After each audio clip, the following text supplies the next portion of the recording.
Bien-aimés frères et sœurs, bonjour et bon sabbat dans le Seigneur. J'espère que par la grâce de Dieu, tout le monde a passé une très bonne semaine. Et nous rendons gloire à Dieu. Je remercie Dieu qui me permet d'être son porte-parole ici ce matin. Je loue son Saint-Nom. Et je remercie aussi la direction de l'Église qui m'a fait l'honneur de m'inviter à parler au nom de mon Seigneur. Juste avant de commencer, nous allons nous incliner pour une courte prière. Seigneur, ta parole est aussi sainte que toi, et nous ne sommes que des pécheurs. Veuille purifier nos lèvres, à nous qui allons parler, et que par ta grâce, ton Saint-Esprit prenne aussi le contrôle de l'esprit de nous tous, afin que nous puissions comprendre ta parole et surtout arriver à la mettre en pratique dans notre vie de chaque jour pour notre sanctification et notre glorification au retour de Jésus, au nom de qui nous te prions. Amen.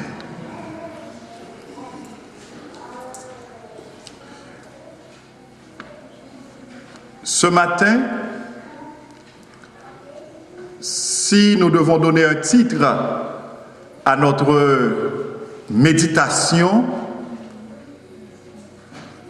nous vous dirons que nous allons vous parler de ce que je pourrais dire canaux de bénédiction. Dans le programme, sans doute, vous voyez des canaux de bénédiction. Des canaux de bénédiction. Le message, en fait, c'est que Dieu veut que chacun de nous, ici ce matin, comprenne que généralement, et je dirais même toujours, quand il bénit un individu ou un groupe, il ne bénit jamais cet individu ou ce groupe ou cette nation pour le bien-être ou le bonheur exclusif de cet individu ou de ce groupe ou de cette nation. Toujours quand il bénit pour que celui ou celle qui est béni, l'individu, le groupe ou la nation qui est bénie, devienne à son tour un canal et même une source de bénédiction. C'est là le message de l'Éternel pour toi et pour moi ce matin. Nous allons prendre un exemple classique dans la Bible et sans doute il vous est déjà monté à l'esprit, Genèse 12, verset 2. Et je vous invite à le lire avec moi. Genèse 12, verset 2. Si nous commençons à partir du verset 1er, nous lirons l'Éternel dit à Abraham, « Va-t'en de ton pays, de ta patrie et de la maison de ton père, dans le pays que je te montrerai. » Verset 2. « Je ferai de toi une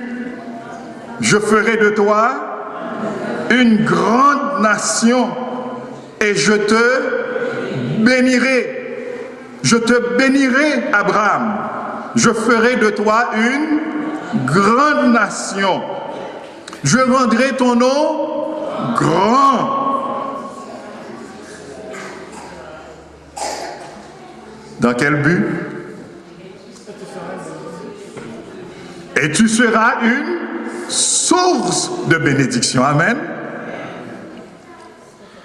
Je te bénirai. Je rendrai ton nom grand. Je ferai de toi une grande nation. Et je te bénirai. je rendrai ton nom grand, pas pour que tout le monde parle de toi, pas pour que tu sois élevé parmi les peuples, mais pour que tu deviennes une source de bénédiction. Dans Genèse 22, après la grande épreuve que nous pourrions appeler cette épreuve de foi, une épreuve de foi pour Abraham, Genèse 22, les versets 16 à 18, on se rappelle bien ce récit.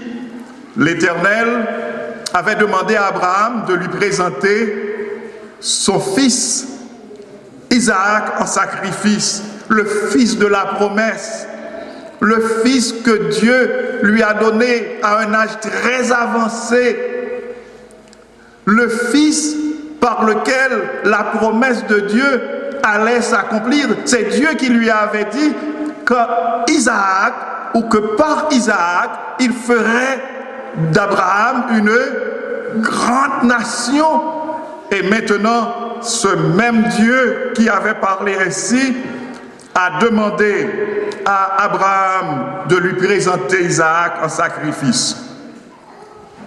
Abraham a pris du temps pour s'assurer qu'il s'agissait vraiment de la voix de l'Éternel.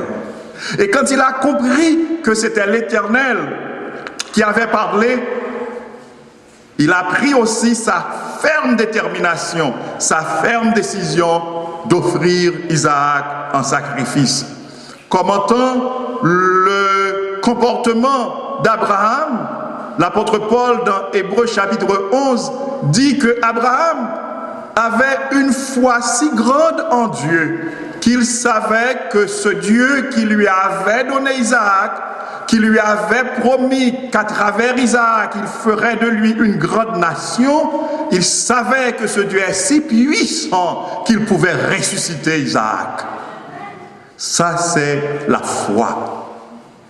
Je vais offrir Isaac en sacrifice éternel. C'est toi qui me l'as donné. C'est toi qui m'as promis que par lui, je deviendrai une grande nation. Maintenant que tu me l'as demandé en sacrifice, je vais te l'offrir en sacrifice. Mais je sais que toi, tu as le pouvoir de ressusciter les morts. Et alors, on connaît l'histoire. Abraham a obéi à l'Éternel et on sait comment s'est passée l'affaire. Au moment où il allait,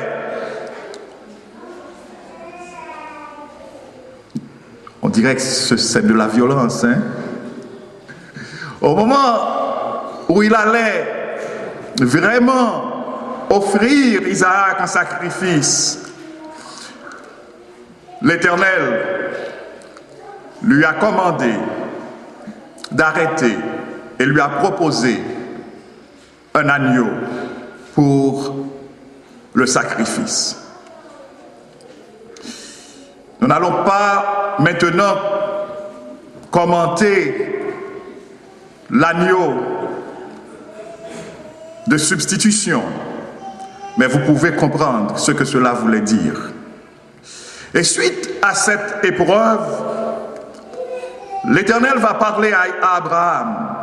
Genèse 22, versets 16 à 18.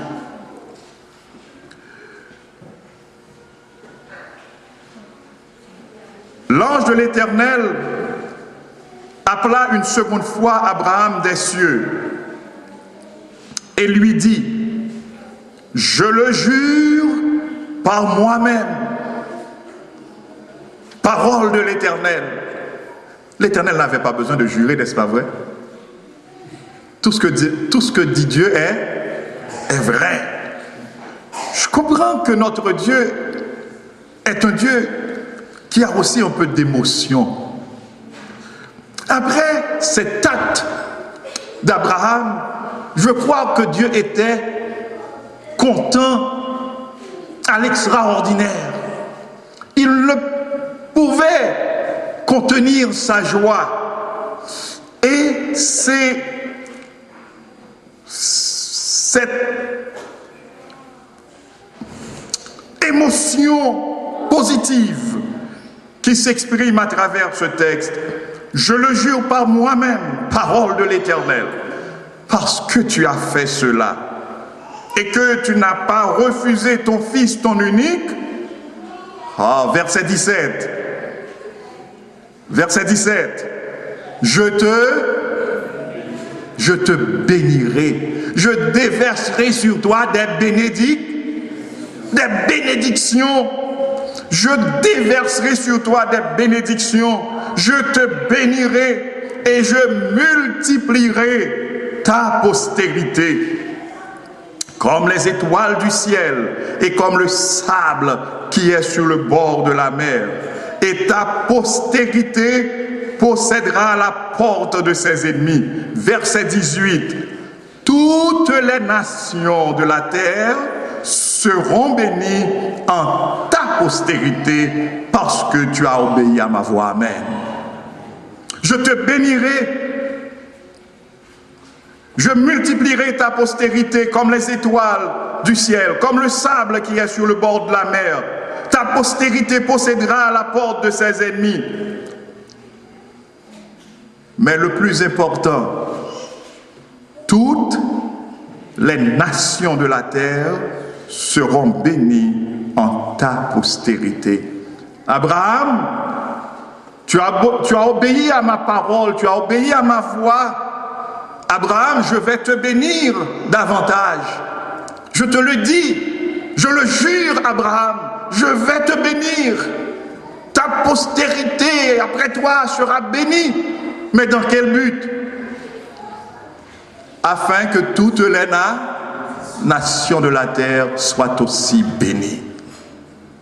L'apôtre Paul, dans Galates chapitre 3, le verset 16, Galates chapitre 3, le verset 16, interprétant cette parole de Moïse dans Genèse chapitre 22, parole de l'Éternel, inspirée à Moïse.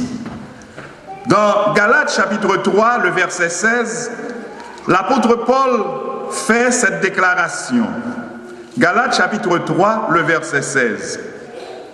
Galates chapitre 3, le verset 16.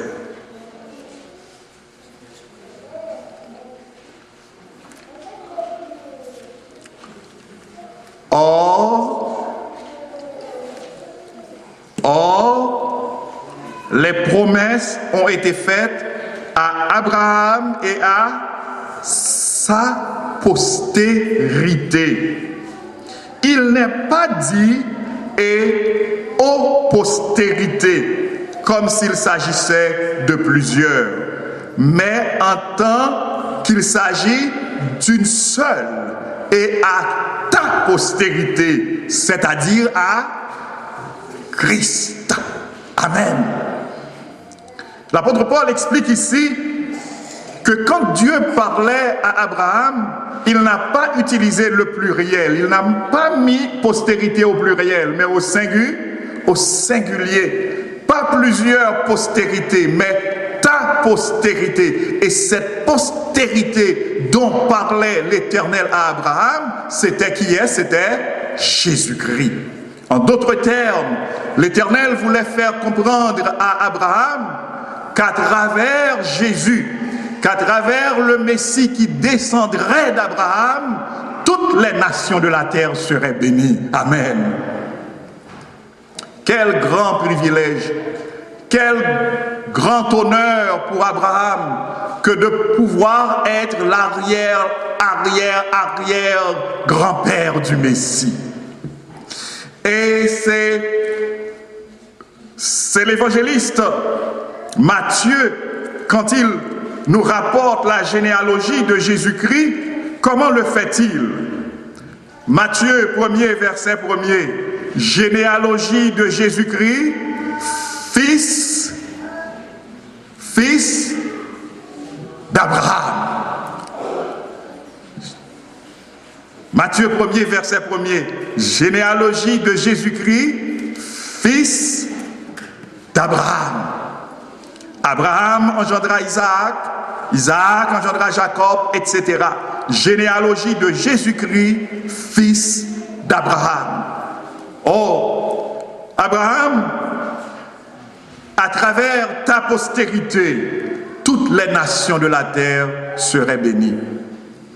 Toutes les nations de la terre, toutes les nations de la terre, qu'elles soient du nord ou du sud, qu'elles soient de l'est ou de l'ouest, toutes les nations de la terre, en ta postérité, seront bénies, Abraham.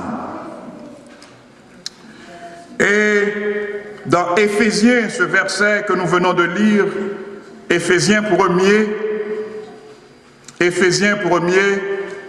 c'est un texte, un beau texte, un texte extraordinaire. Tous les textes de la Bible sont beaux, mais c'est un texte que je vous invite à relire, arriver à la maison, à relire. Un texte que je vous invite à bien digérer une fois retourné à la maison. Éphésiens 1er, versets 3 à 14. Béni soit Dieu, le Père de notre Seigneur Jésus-Christ, qui nous a bénis de... Alléluia. Béni soit Dieu, le Père de notre Seigneur Jésus-Christ, qui nous a bénis de... Alléluia. Béni soit Dieu, le Père de notre Seigneur Jésus-Christ, qui nous a bénis de toutes sortes de bénédictions spirituelles dans les lieux célestes en Christ. Amen.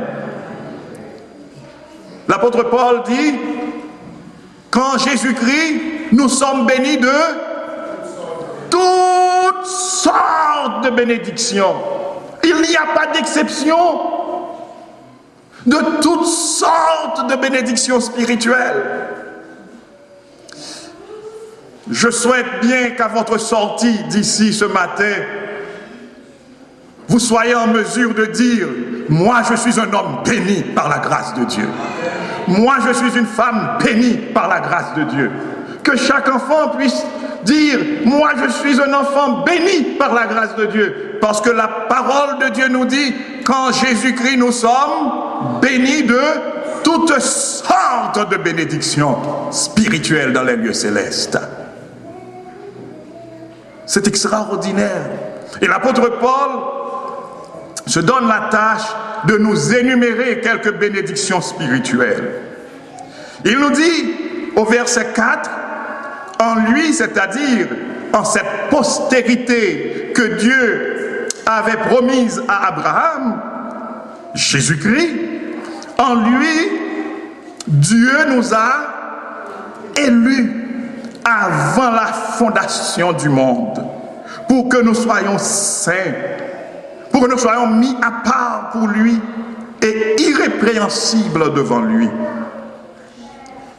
Un ami m'a dit un jour qu'il y a un mystère dans ce verset. En Jésus-Christ, Dieu nous a choisis avant la fondation du monde. Apparemment, il y a un mystère ici. C'est un mystère apparent. Mais quand nous cherchons à comprendre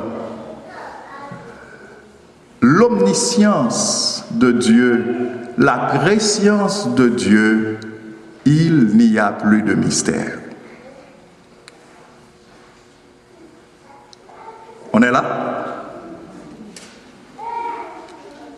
Dieu est omniscient. Dieu possède sous ses yeux maintenant l'éternité future, si vous me permettez de le dire ainsi. Toute l'éternité à venir est sous ses yeux dans le maintenant. C'est extraordinaire. Mon petit cerveau ne peut pas comprendre cela. Mon petit cerveau ne peut pas permettre, ne peut pas m'aider non plus à vous aider à comprendre cela. Car le fini ne peut comprendre l'infini. Le limité ne peut comprendre l'illimité. Mais ce que Dieu nous révèle de lui est vrai. Il nous révèle dans sa parole qu'il est omniscient. Dès la fondation du monde, Dieu savait qui allait accepter sa grâce et qui allait rejeter sa grâce. Dès la fondation du monde, Dieu savait que toi, tu serais ici ce matin en train de l'adorer. Dès la fondation du monde. Ça relève de sa préscience qui se trouve dans son omniscience. C'est extraordinaire. Et alors, en Christ, Dieu nous a choisis avant la fondation du monde. Et certains commentateurs disent aussi, les deux vont de pair, qu'il s'agit ici du plan, de l'élaboration du plan de la rédemption. Et c'est la même chose. C'est dans le cadre du plan de la rédemption que Dieu, par rapport à sa préscience, dans son omniscience, a su déjà qui allait accepter ou rejeter sa grâce. En Christ, Dieu nous a choisis avant la fondation du monde pour que nous soyons, comment? Saints et irrépréhensibles devant lui. Il nous a prédestinés dans son amour à être ses enfants d'adoption par Jésus-Christ selon le bon plaisir de sa volonté, à la louange de la gloire de sa grâce qu'il nous a accordée. Au verset 7, il est dit, en Jésus-Christ nous avons la rédemption. En Jésus-Christ nous avons été rachetés. Parce que nous étions condamnés à la mort éternelle à cause de nos péchés. Romains 3, verset 23, tous ont péché et sont privés de la gloire de Dieu. Et Romains 6, verset 23, le salaire du péché, c'est la mort. Mais le don gratuit de Dieu en Jésus-Christ, c'est la vie éternelle. Le don gratuit de Dieu, c'est la vie éternelle en Jésus-Christ. En Christ, nous avons été rachetés. Nous avons été rachetés par son sang. Nos péchés sont pardonnés. Alléluia. Selon la richesse de sa grâce. Quelle bénédiction.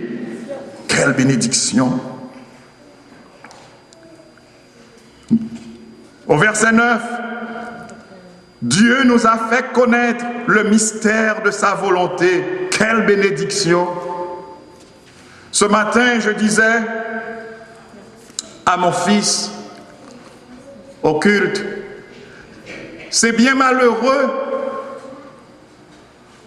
que les hommes se courbent devant des insensés, devant des stupides.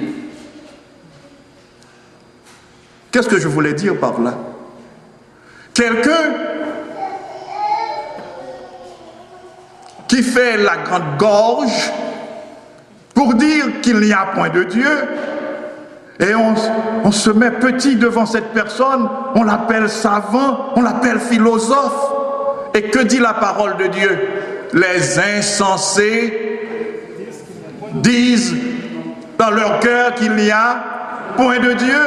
La parole de Dieu dit que c'est le stupide, c'est l'insensé qui dit qu'il n'y a point de Dieu.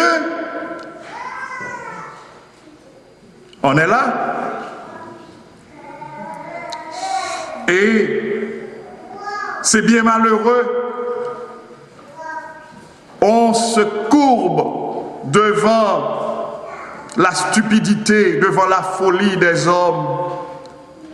On ignore que c'est une bénédiction extraordinaire que Dieu nous a accordée en nous faisant connaître le mystère de sa volonté. Si hier,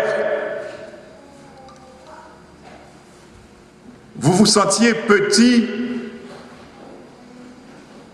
parce que on disait de vous, il est croyant aussi, il est chrétien, ou elle est croyante aussi. Non, c'est une bénédiction. Une bénédiction. C'est une bénédiction. Ce n'est pas vous l'insensé, ce n'est pas vous le stupide ou la stupide. Au contraire, au contraire, au contraire, gardons-nous d'inverser les rôles. C'est une bénédiction extraordinaire que de pouvoir connaître le mystère de la volonté de Dieu. Et Dieu nous a fait connaître le mystère de sa volonté selon le bienveillant dessein qu'il a formé lui-même, qu'il avait formé en lui-même, nous dit le texte biblique, nous dit la Bible, pour le mettre à exécution lorsque les temps seraient accomplis, de réunir toutes choses en Christ, celles qui sont dans les cieux et celles qui sont sur la terre. Verset 11. En lui, c'est-à-dire en Jésus-Christ, cette postérité promise à Abraham, en lui, nous sommes aussi devenus, verset 11, héritiers, ayant été prédestinés suivant la résolution de celui qui opère toutes choses d'après le conseil de sa volonté. Vous et moi, nous sommes héritiers de Dieu, héritiers du Créateur, héritiers du souverain de l'univers. Pasteur Sem vient de parler aux enfants. Il leur a dit que nous avons un Père dans les cieux. Nous avons un Père dans les cieux. Ce Père, ce n'est pas seulement le Père des enfants, c'est aussi mon Père, c'est le Père de chacun de nous. C'est notre Père à tous.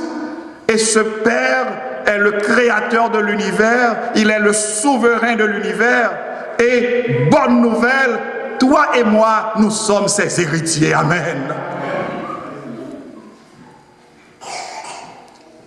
Même s'il nous arrivait à tout perdre sur cette terre, nous sommes riches. Ce n'est pas une illusion. Nous sommes riches parce que nous sommes fils et filles du souverain de l'univers. Il nous a bénis de toutes sortes de bénédictions spirituelles dans les lieux célestes.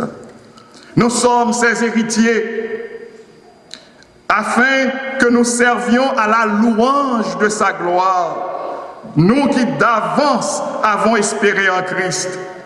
En lui, vous aussi, après avoir entendu la parole de la vérité, l'apôtre Paul parlait aux Éphésiens, mais ces paroles, nous pouvons aussi nous les approprier aux chrétiens d'Éphèse.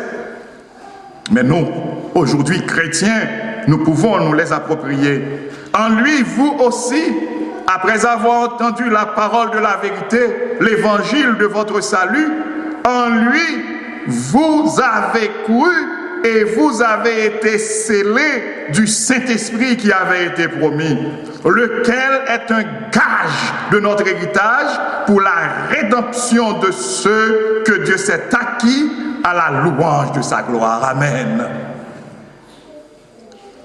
Quel bonheur que d'être fils et fille du Dieu des cieux. En Jésus-Christ, il nous bénit de toutes sortes de bénédictions. Il nous a choisis pour nous mettre à part pour lui, et c'est pourquoi nous sommes aujourd'hui membres de son Église, qui attend le retour de Jésus. Nous sommes membres de cette Église qui attend le retour de Jésus. En Jésus-Christ, nos péchés sont pardonnés. Et par conséquent, Nous ne sommes plus condamnés à la mort éternelle. En Jésus-Christ, nous avons été justifiés. En Jésus-Christ, nous avons le bonheur de connaître le mystère de la volonté de Dieu. En Jésus-Christ, nous sommes héritiers de Dieu. En Jésus-Christ, nous recevons le Saint-Esprit comme gage de notre héritage. Est-ce que vous pensez qu'il puisse y avoir de plus grandes bénédictions que cela? Vous pensez qu'on pourrait avoir de plus grandes bénédictions que ces bénédictions?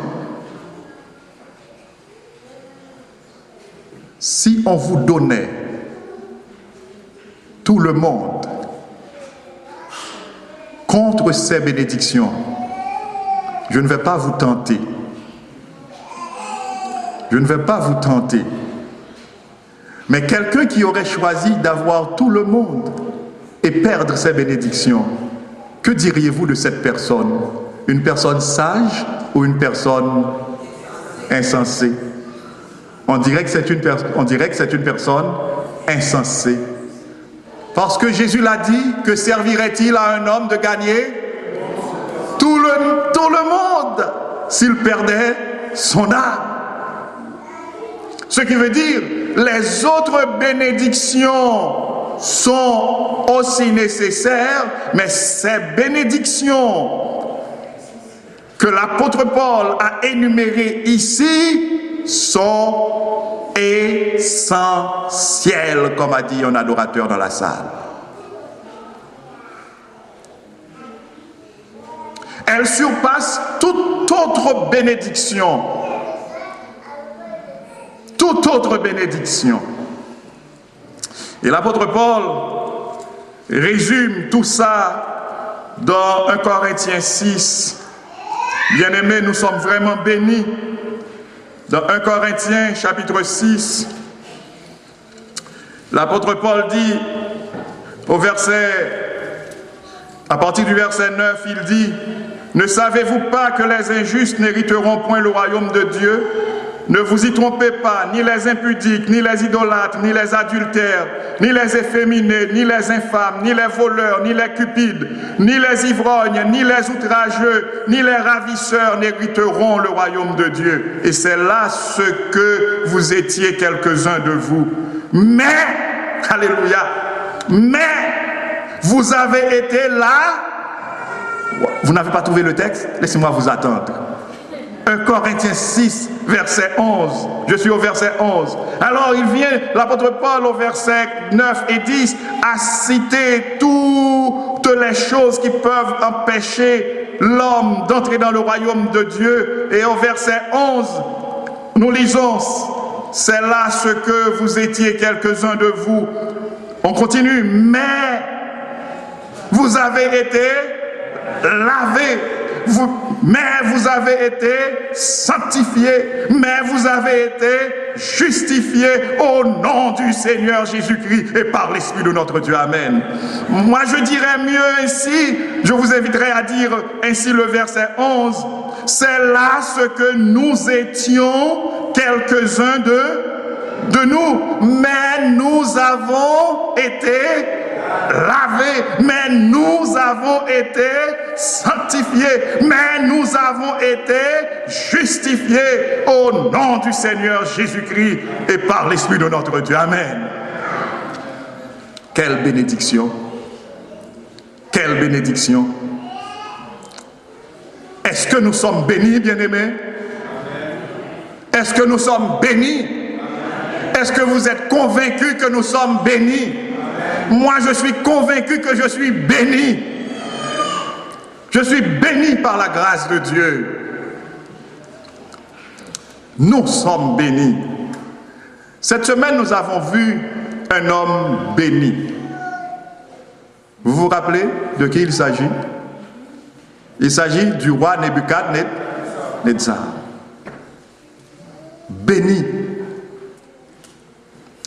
Comment expliquons-nous que Nebuchadnezzar était un homme béni? Vous avez étudié la leçon. Dieu a fait passer Nebuchadnezzar de la folie à la sagesse. Et quand je dis folie, Nebuchadnezzar n'était pas fou rien que quand il était frappé de la lycanthropie, non. Il était fou avant. Son orgueil était la manifestation de sa folie. Donc quand Dieu, je ne veux pas dire l'a frappé, mais a permis qu'il soit frappé de cette maladie, c'était une bénédiction pour le réveiller de son sommeil, de son orgueil. Dieu a fait passer Nebuchadnezzar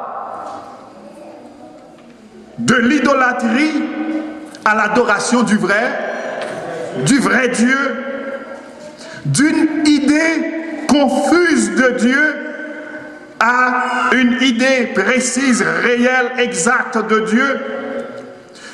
Quand nous lisons dans Daniel chapitre 3, le verset 29, après l'événement des 3 jeunes Hébreux, histoire que vous connaissez bien, Nebuchadnezzar va parler ainsi de Dieu, le Dieu de Shadrach, de Meshach et d'Abednego.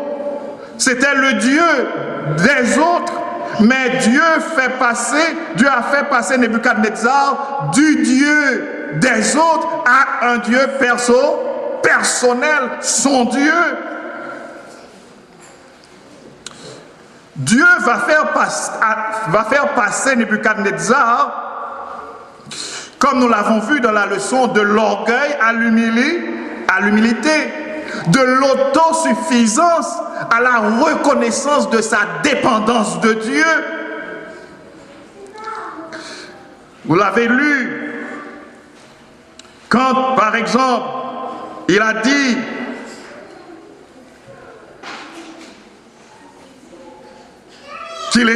quand il disait au verset 30, Daniel 4 verset 30, n'est-ce pas ici Babylone, la grande que j'ai bâtie comme résidence royale? Ça c'était quand il était malade. Quand il était malade d'orgueil. C'était lui, il était l'auteur, la source de son bonheur, c'est ce qu'il croyait. Mais au verset 34 à 37, quand la raison va lui revenir, eh bien, il va dire de préférence, la gloire de mon royaume, au verset 36, la gloire de mon royaume, ma magnificence et ma grandeur me furent rendues. Voix passive. Ce qui veut dire, c'est pas moi l'auteur, ce n'est pas moi l'agent, ce n'est pas moi qui a agi, on a agi. Et ce on, c'est qui? C'est le Très-Haut, celui qui domine sur tous les hommes, celui dont le règne domine sur le règne des hommes, celui qui donne le règne à qui il lui plaît et qui élève même le plus vil des hommes. C'est Dieu. Dieu a fait passer Nebuchadnezzar de l'autosuffisance à la reconnaissance de sa dépendance, de sa totale dépendance de Dieu. Nous dirions théologiquement, Dieu a fait passer Nebuchadnezzar du légalisme. Oui, parce qu'il pensait que son salut relevait de lui-même, à la vraie foi, à la justification par la foi, au salut par grâce, par le moyen de la foi. Parce qu'il a fini par comprendre que tout son salut, que tout ce qu'il devait être, devait venir du Très-Haut, du Dieu suprême. C'est dans ce sens que nous disons que Nebuchadnezzar était un homme béni. Dieu l'a fait passer des ténèbres à son admirable lumière. C'est la plus grande bénédiction. Et qu'est-ce qu'il a fait? Qu'est-ce qu'il a fait? Allons au verset 1 à 3 du chapitre 4 pour terminer. Daniel 4, verset 1 à 3. Nebuchadnezzar, roi, alléluia. Nebuchadnezzar, roi, vous n'y êtes pas encore. Nebuchadnezzar, roi, à tous les peuples. Nebuchadnezzar s'adresse à combien de personnes? Il s'adresse à tous les peuples, aux nations, aux hommes de toutes les langues qui habitent sur toute la terre. Que la paix vous soit donnée avec abondance. Amen. Verset 2. Il m'a semblé bon, il m'a semblé juste de faire connaître les signes et les prodiges que le Dieu suprême a opérés à mon égard. Amen. Le Dieu suprême a opéré des miracles. Le Dieu suprême a opéré des prodiges en faveur de Nebuchadnezzar. Et quelle décision a-t-il prise? Quelle décision a-t-il prise, bien-aimé? Oh, qu'est-ce qu'il a trouvé bon de faire? Qu'est-ce qu'il a trouvé bon de faire? Faire connaître. À qui? À tous les peuples, aux nations, aux hommes de toutes langues qui habitent sur toute la terre. C'est la décision qu'il a prise. Il était béni, il a pris la décision de faire connaître ses bénédictions aux autres. Est-ce que vous êtes bénis? Est-ce que Dieu nous a bénis? Est-ce que Dieu nous a bénis? Moi, je suis convaincu que Dieu m'a béni. Ne me demandez pas combien de maisons, combien de chalets j'ai. Ce n'est pas ce que je suis en train de dire. Mais avec l'apôtre Paul dans Éphésiens 1er, je me crois béni.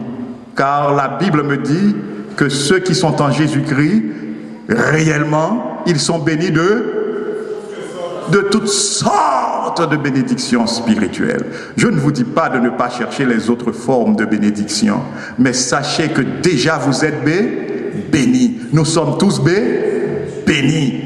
Bénis richement, bénis en abondance. En abondance. Et puisque nous sommes bénis, que devons-nous faire? De faire connaître aux autres, de partager avec les autres nos bénédictions. Amen. Dieu ne nous a pas bénis exclusivement pour nous-mêmes. Dieu ne nous a pas bénis exclusivement pour nous-mêmes. Dieu ne nous a pas bénis pour notre bonheur exclusif. Il nous a bénis pour que nous devenions des canaux et même des sources de bénédiction. Nous sommes bénis, soyons des canaux de bénédiction. Amen. Que la paix et la grâce de Dieu soient avec nous tous.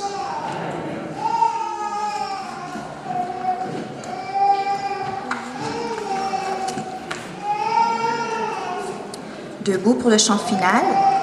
Messagers du grand roi, proclamons avec foi la joyeuse nouvelle de la vie éternelle. C'est un chant de mission. Appliquons ce que nous avons entendu aujourd'hui.